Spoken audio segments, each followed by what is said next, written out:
Dans son éditorial du 28 août 1997, le journal Le Monde écrivait que, je cite, la lumière ne sera sans doute jamais faite sur les massacres commis depuis l'automne 1996 contre les réfugiés Hutus dans l'ex-Zaïre lors de la longue marche de Laurent Désiré Kabila vers le pouvoir. Fin de citation. Et plus loin, l'éditorialiste ajoute, je cite, mais la lumière ne sera pas faite, pas plus que la justice ne sera rendue, car aucun État ne le souhaite. Fin de citation. Le journaliste n'avait pas totalement tort, car le rapport de l'avocat chilien Roberto Garretón en 1997 a été complètement étouffé.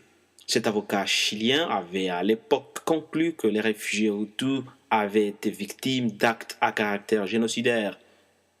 C'était bien sûr au moment où l'axe dit des trois K Guta Museveni de Kampala, Kagame de Kigali et Kabila de Kinshasa était perçu par certains milieux comme l'incarnation même du New African Leadership. C'est dans ce cadre que plusieurs leaders africains ont pesé de tout leur poids pour faire ignorer la mort de plusieurs centaines de milliers de Hutus.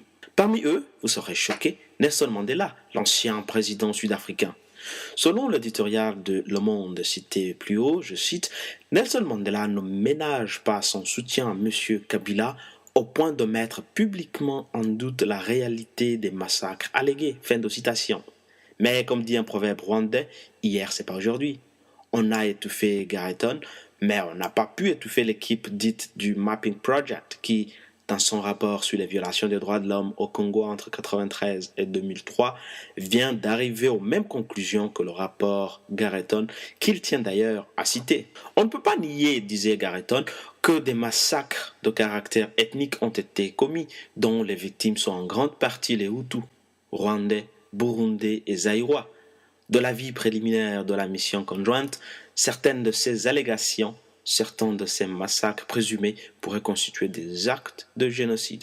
Le récent rapport est lui-même très formel et ferme dans ses conclusions.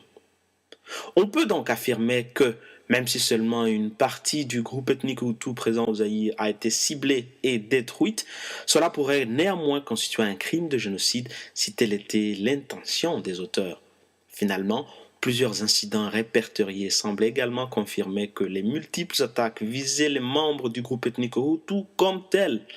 Si à certains moments les agresseurs disaient rechercher les criminels responsables du génocide commis à l'égard des Tutsis au Rwanda en 1994, la majorité des incidents rapportés indiquent que les Hutus étaient visés comme tels, sans procéder à aucune discrimination entre eux. Et plus loin, le rapport mentionne ce qui suit. Parmi les victimes, il y avait une majorité d'enfants, de femmes, de personnes âgées, de malades qui ne posaient aucun risque pour les forces attaquantes. De nombreuses atteintes graves à l'intégrité physique ou mentale de membres du groupe ont été également commises, un nombre très élevé de Hutus ayant été blessés par balle, violés, brûlés ou battus. Et encore plus loin, de tels actes suggèrent certainement une préméditation et une méthodologie précise. Le rapport présente ensuite une litanie de noms de lieux, de dates, tous familiers, si l'on peut dire, parmi les rescapés Hutus de ce génocide.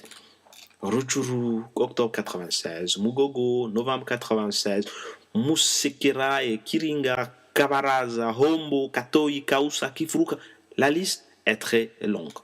L'équipe du Mapping Project indique évidemment les limites de sa compétence. Le projet Mapping n'est pas un mécanisme judiciaire et les éléments de preuve recueillis ne satisfont pas le standard élevé exigé par les tribunaux. En d'autres termes, le rapport fournit les éléments préliminaires qui pourront orienter les enquêteurs et les juges d'instruction dans la recherche des personnes responsables des crimes mentionnés. Côté Kigali, où se trouvent naturellement la plupart des suspects, on a d'abord tenté d'étouffer le rapport par le chantage diplomatique. La porte-parole du gouvernement et ministre des Affaires étrangères, Louise Mushikiwabo, devait dire, je cite, « Toute tentative visant soit à publier ce rapport, soit à le communiquer à la presse, nous forcera à retirer nos troupes de différentes missions des Nations Unies, surtout dans le domaine de maintien de la paix. » Fin de citation. Curieusement, quelques jours plus tard, son président, Paul Kagame, a fait croire que tout le monde avait dû rêver. « That's not on the table », a dit Kagame à New York fin septembre, cité par le Wall Street Journal.